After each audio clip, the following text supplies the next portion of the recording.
हमने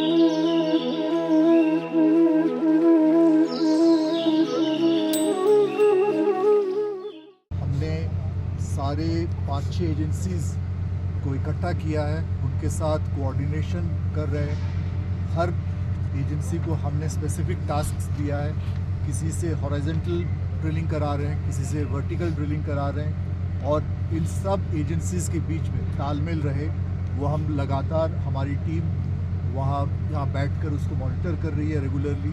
और जितने हमारे आर्मी के, बीआरओ के और अन्य ऐसे एजेंसीज़ हैं जिनसे हम मैन का, अदर रिसोर्सेज का ले सकते हैं, कोई भी कंट्रीब्यूशन वो हम ले रहे हैं। और सबसे बड़ी बात, डिस्ट्रिक्ट एडमिनिस्ट्रेशन हमारे साथ है बिल्कुल, और डीएम साहब हैं, एसपी साहब भी हैं, तो और उनके साथ एनडीआरएफ, एसडीआरएफ के सारे लोग तैनात हैं। हम लगातार इस काम पे, इस प्रयास पे लगे हैं कि हम जल्द से जल्द ये जो इंसिडेंट हुआ है इससे हम अपने जितने हमारे भाई अंदर ट्रैप हुए हैं उनको हम जल्द से जल्द निकाल पाएँ। मैं आपको डिटेल में थोड़ा बताना चाहूँगा। NHIDCL सबसे पहले, चाहे वो ऑक्सीजन सप्लाई का व्यवस्था हो, चाहे पानी का हो, चाहे दवाइयाँ और फूड का, खाने पीने का व्यवस्था हो, सब वो इंश्योर किया है। अंदर इलेक्ट्रिसिटी सप्लाई है पूरी तौर से, और वहाँ लाइटेड है। 2 किलोमीटर तक जगह वहाँ बिल्कुल साफ़ है, क्योंकि टनल बना हुआ था।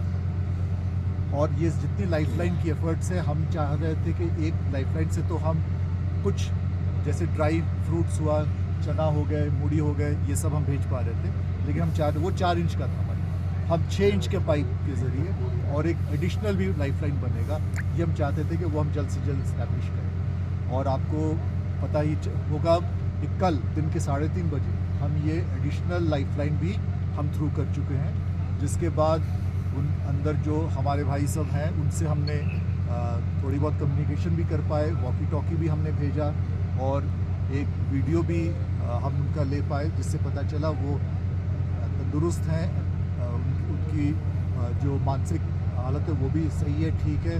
और इस बात से हमें भी बहुत ज़्यादा उत्साह है इस बात से। इसके अलावा जो सबसे इम्पॉर्टेंट बात है कि हॉरिजॉन्टल बोरिंग एक साइड से हमें करना था, वो हम लगातार फूड पाइप जैसे काम हुआ, उसका फूड पाइप में जो मशीन जाता है उसको वापस लाना था, क्लीनिंग करना था पाइप का, फिर खाना वगैरह भेजना था, और उसके बाद फूड पाइप को सिक्योर करना था। वो सब काम पे हम लगे थे, और आज सवेरे से हमने हॉरिजॉन्टल ड्रिलिंग का काम शुरू कर दिया। खिचड़ी और दलिया भेजने का हमने कोशिश की है, लेकिन जैसे मेडिकल जो हमको सुझाव मिले थे उसके हिसाब से उसे भेजना था कल, लेकिन जैसा हमने पाया कि पाइप के अंदर में कुछ चीज़ें हैं जिसके कारण वो जा नहीं पा रहा है, तो हमने पाइप को पूरी तरह साफ़ कर लिया।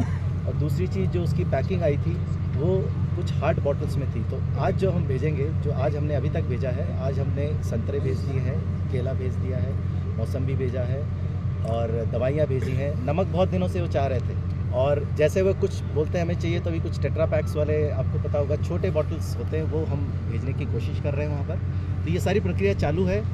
जब मैं आपसे बात कर रहा हूँ, ये प्रक्रिया चालू है, और अगले आधे पौन घंटे के अंदर में हम उन्हें रोटी भेजेंगे, सब्जी भेजेंगे, पुलाव भेजेंगे। तो ये प्रक्रिया निरंतर चालू रहेगी।